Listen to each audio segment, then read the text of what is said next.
Hi friends, ఈరోజు నేను మీకు ఆర్మీ హనుమాన్ టెంపుల్ గురించి తెలియపరుస్తున్నానండి. ఈ హనుమాన్ టెంపుల్ లంగరౌస్ నుండి నార్సింగ్ వెళ్ళే తోవలో నెక్నాంపూర్ అనే విలేజ్ బయటన ఉన్నదన్నమాట. లెఫ్ట్ సైడు ఆర్మీ వాళ్ళ క్వార్టర్స్, స్టోర్ మొదలగునవి ఉంటాయండి. రైట్ సైడ్ మన ఆర్మీ హనుమాన్ టెంపుల్ ఉంటుంది. టెంపుల్లో హనుమాన్ టెంపుల్ పక్కన శివాలయము, గాయత్రీదేవి, సాయిబాబా వారు విగ్రహము, ఇంకా నాగపట్టము, నందీశ్వరుడు, రాధాకృష్ణులు కొలువై ఉన్నారండి ఇక్కడ.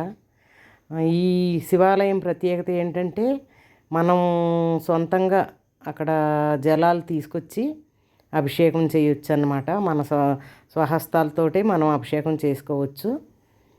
ప్రతి ఒక్కరికి లోపలికి వెళ్ళి చేసుకునే అవకాశం ఉంటుంది అక్కడ.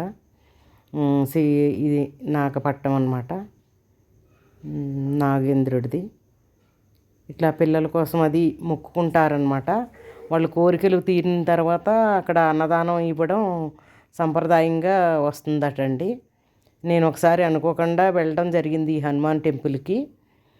నేను ఒక కోరిక కోరుకోవడం, ఆ కోరిక నెరవేరడం, నేను కూడా అక్కడ అన్నదానానికి నాకు వీలైనంత వరకు సమర్పించడం జరిగింది. ఇవి అన్నదానానికి ఇచ్చిన పదార్థాలు అన్నమాట.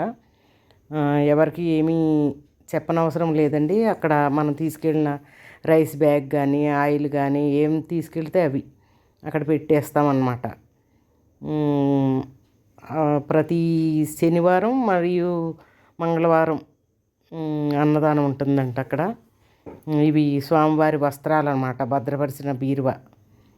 హనుమంతుల వారి ఈ సత్యనారాయణ కథ కోసం వాడే మండపము, పెద్ద ప్రాంగణం అండి. ఇది ఆర్మీ వారి హ్యాండ్ ఓవర్లోనే ఉంది. ఇది నవగ్రహ మండపం అండి. ఇక్కడ కూడా అఖండ దీపం ఎప్పుడు వెలుగుతూ ఉంటుంది. ఇక్కడ కూడా నవగ్రహాలకి కావాలనుకున్న వారు వారి స్వహస్తాలతో పూజ చేసుకోవచ్చు అనమాట. వాళ్ళ గ్రహాల పరిస్థితిని బట్టి ఓన్గా పూజ చేసుకుంటారు. ఇక్కడ ఒక కొలం లాంటిది, నుయ్యి లాంటిది ఏర్పాటు చేశారండి. దాంట్లో తాబేళ్ళు ఉన్నాయి. ఒక 10 తాబేళ్ళ వరకు ఉన్నాయన్నమాట. ఇదిగో ఈయన శివాలయానికి స్వహస్తాలతో అభిషేకం చేయడానికి జలాలను తీసుకెళ్తున్నారు. అక్కడ చెంబులు మనకు అందుబాటులో ఉంటాయన్నమాట. ఇది పుట్ట అండి, సహజంగా ఏర్పడిన పుట్ట. ఈ అన్నదానానికి వాడే వస్తువులు దాసే స్టోర్ రూమ్ పక్కన ఈ పుట్ట ఉందన్నమాట. పుట్టతో పాటు నాగపట్టం కూడా ఉంది ఇక్కడ కూడా. సహజంగా ఏర్పడిన పుట్ట అండి అది. అక్కడే కొంతమందికి ఎగ్స్ అవి పెట్టారు దేవుడికి ప్రసాదంగా. నిజమైన పుట్ట అన్నమాట. కొందరు పుట్టమన్ను తీసుకోవడము, పూజాధికారులు చేయడము, పాలు కొంతమంది పోసారు, ఎగ్స్ కొంతమంది పెట్టారు. చాలా భక్తి శ్రద్ధలతో ఈ కార్తీక మాసం మరింత శ్రద్ధగా జరుగుతుంది. ఇక్కడ అన్నదానం కోసం క్యూలో కొంతమంది వెళుతూ ఉన్నారండి. లేడీస్ ఎవరైనా వస్తే క్యూలో ఉండే పద్ధతి లేకుండా వారికి స్టార్టింగ్లోనే పిలిచి వారికి వడ్డించేస్తున్నారు. చాలా డిసిప్లిన్డ్గా ఉన్నారు. ఆర్మీ టెంపుల్ కదా. తర్వాత సర్వీస్ చేసేవాళ్ళు కూడా ఎక్స్ సర్వీస్ మెన్స్ ఉన్నారు. పంతులు గారు కూడా చాలా భక్తి శ్రద్ధలతోటి ఆ అన్నదానాన్ని కూడా ఆయన గమనిస్తూ వారికి డైరెక్షన్స్ ఇస్తున్నారనమాట. ఆరెంజ్ కలర్ డ్రెస్లో ఉన్నారు, దూరం నుంచి మనకు కనిపిస్తున్నారు పండిట్. ఇక్కడ అలా గుండుగులతో మనం కూడా వడ్డించవచ్చు అన్నమాట. నేను కూడా వడ్డించడం జరిగింది.